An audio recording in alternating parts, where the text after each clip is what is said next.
नमस्कार। आज बात करते हैं भारत के सबसे अनोखे आध्यात्मिक अनुभवों में से एक की, उज्जैन के महाकालेश्वर मंदिर की भस्म आरती के बारे में। ये एक तरह से पूरी गाइड होने वाली है जो इस दिव्य यात्रा के हर कदम पर काम आएगी। तो आगे क्या क्या होने वाला है? सबसे पहले समझेंगे कि ये रस्म इतनी खास क्यों है। फिर देखेंगे कि अपनी जगह कैसे बुक की जा सकती है। आरती का अनुभव कैसा होता है, इस पर भी बात करेंगे। और हाँ, जाने से पहले कुछ जरूरी बातें भी जानेंगे।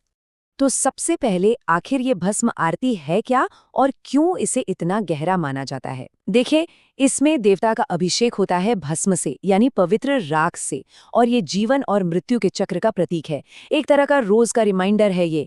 और सबसे खास बात, ये रस्म सिर्फ और सिर्फ उज्जैन में होती है। और ये जो शक्तिशाली अनुष्ठान है ना, ये होता है एक बहुत ही प्राचीन और शांत माहौल में।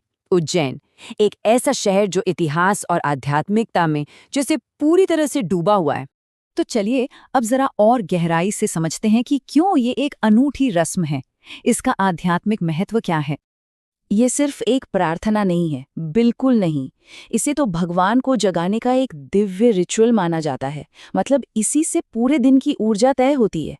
अच्छा, अब आते हैं सबसे जरूरी सवाल पर कि इस खास अनुभव का हिस्सा बना कैसे जाए, अपनी जगह कैसे बुक करे। तो इसके लिए ना दो बिल्कुल अलग अलग रास्ते हैं। यहाँ पर एक सीधा साधा चुनाव है। एक तरफ है ऑनलाइन बुकिंग की सुविधा और दूसरी तरफ है ऑफलाइन काउंटर पर जाकर थोड़ी मेहनत करके लास्ट मिनट पर मौका पाने की कोशिश। दोनों के अपने फायदे और नुकसान हैं। अगर ऑनलाइन बुकिंग के रास्ते पर जा रहे हैं तो प्लानिंग बहुत जरूरी है। पहले वेबसाइट पर जाना है, तारीख चुननी है जो कि महीनों पहले से भरी हो सकती है, फिर अपनी डिटेल्स भरनी है। लेकिन एक बात याद रखनी है, सिर्फ जानकारी जमा करना काफी नहीं होता। असली कंफर्मेशन तो तब होगा जब पेमेंट का लिंक आएगा। ऑनलाइन बुकिंग के लिए एक छोटा सा चार्ज है, 200 रुपये प्रति व्यक्ति। पर सच कहूं तो असली चुनौती पैसे नहीं, बल्कि एक स्लॉट मिलना है। अब बात करते हैं ऑफलाइन रास्ते की। और ये भक्ति की असली परीक्षा है, सच में। इसमें आधी रात से लाइन में लगना पड़ता है। सुबह काउंटर खुलता है और मुश्किल से सिर्फ 60 लोगों को टोकन मिल पाते हैं, और फिर पास कलेक्ट करने के लिए दोबारा जाना पड़ता है। तो हाँ, ये एक लंबा इंतजार है। तो चलिए मान लेते हैं कि बुकिंग हो गई। अब आरती वाले दिन क्या होता है, कैसा होता है वो अनुभव, चलिए इसे करीब से जानते हैं। ये पूरा अनुभव ना भोर से पहले की एक यात्रा है, जो असल में आधी रात को ही शुरू हो जाती है। रात के 1 बजे मंदिर में रिपोर्ट करके लाइन में लगना होता है। फिर सुबह करीब 2:15 बजे भक्तों को गर्भगृह में, मतलब मंदिर के सबसे भीतरी हिस्से में, जलाभिषेक यानी जल चढ़ाने का मौका मिल सकता है। उसके बाद सब लोग नंदी हॉल में अपनी जगह ले लेते हैं और फिर सुबह 4 बजे से 6 बजे तक वो 2 घंटे का शक्तिशाली समारोह शुरू होता है।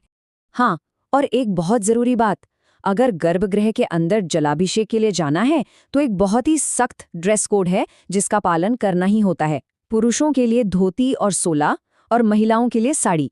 ये नियम परंपरा और उस जगह की पवित्रता बनाए रखने के लिए अनिवार्य है। चलिए अब कुछ आखिरी और बेहद जरूरी बातों पर नजर डालते हैं। ये कुछ ऐसे टिप्स हैं जो एक सहज यात्रा के लिए बहुत काम आएंगे। एक छोटी सी चेकलिस्ट बना लेते हैं। अपनी ओरिजिनल फोटो आईडी जरूर साथ रखें, खासकर आधार कार्ड। बुकिंग का प्रिंटआउट भी ले लें। एक और बात, फोन अंदर ले जाने की अनुमति नहीं होती। और अगर जलाभिषेक करना है तो उसके लिए एक खाली स्टील या तांबे का बर्तन साथ रखना होता है। इन छोटी छोटी चीजों से वहां पर कोई परेशानी नहीं होती। और ये एक बहुत ही जरूरी चेतावनी है जो वहां गए हुए लोगों ने भी दी है। उन एजेंटों से बिल्कुल सावधान रहें जो ज्यादा पैसे लेकर भस्म आरती कराने का वादा करते हैं, क्योंकि ये एक घोटाला हो सकता है। बुकिंग सिर्फ और सिर्फ ऑफिशियल तरीकों से ही करें, जैसा कि मंदिर प्रशासन भी कहता है। और अगर इस तीर्थ यात्रा के पैमाने को समझना है तो बस ये सोचिए, महाशिवरात्रि जैसे खास मौकों पर यहाँ आने वाले भक्तों की संख्या करीब 10 लाख तक पहुंच सकती है। 10 लाख! इतने बड़े आयोजन के लिए कितनी जबरदस्त प्लानिंग लगती होगी।